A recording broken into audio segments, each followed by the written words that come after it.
Welcome to Weekly Update 2 of the PySphero. This week I finished the Ross chain, passing the emotion to the mapping node to the Sphero node. The emotion node passes a string to the mapping node, which then maps it to an integer that represents an action and passes it to the Sphero. Next we'll be looking at a full system demo. Here we can see me starting it up, starting the Ross core and running the emotion detection.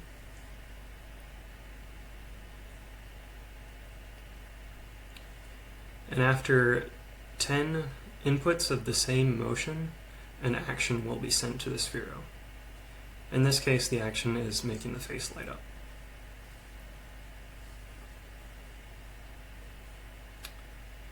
In this lighting, it seems to think that my face is constantly in disgust. Although when I was testing it in a darker environment, it found that I looked neutral, which was interesting. So it seems that the lighting does have a pretty big effect on the face detection. But I'm hoping to fix that in the future by changing how I do the face detection, which I'll go into further later in this video.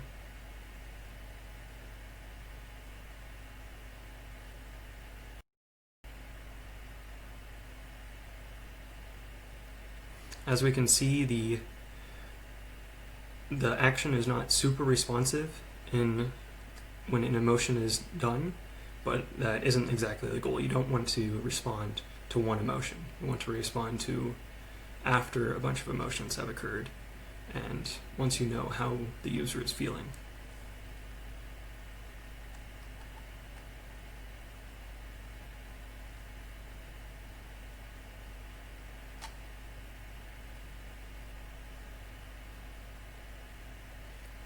Next, we'll be looking at a bump demo. Here we can see me manually publishing a topic, and the Sphero will just bump my arm twice to try to get my attention.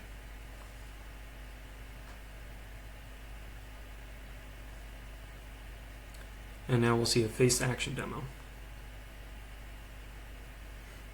So here I'm also manually publishing, and we'll see as the face lights up.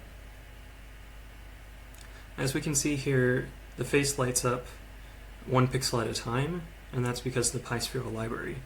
I need to investigate further to see if there's a way to make the entire matrix light up at once with a set colors on each of the pixels, but so far I haven't figured that out yet.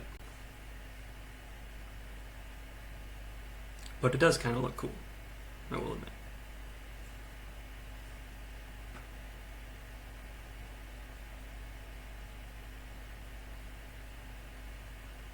So my future plans consist of mapping with probabilities, and the basic idea here is that our emotions can be viewed on a spectrum. And when you view them on a spectrum, we can also map those to a probability map. And by doing that, we can look at the probabilities and determine the higher the probability, the more likely we are feeling that emotion at the time. And by changing those as we keep getting different emotions, we can figure out what the user's actual emotion is and filter out the noise.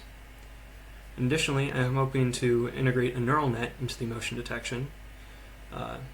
Currently I use a HAR cascade classifier, and that works okay, but it's not the intended use of a cascade classifier, and a neural net would probably work a lot better.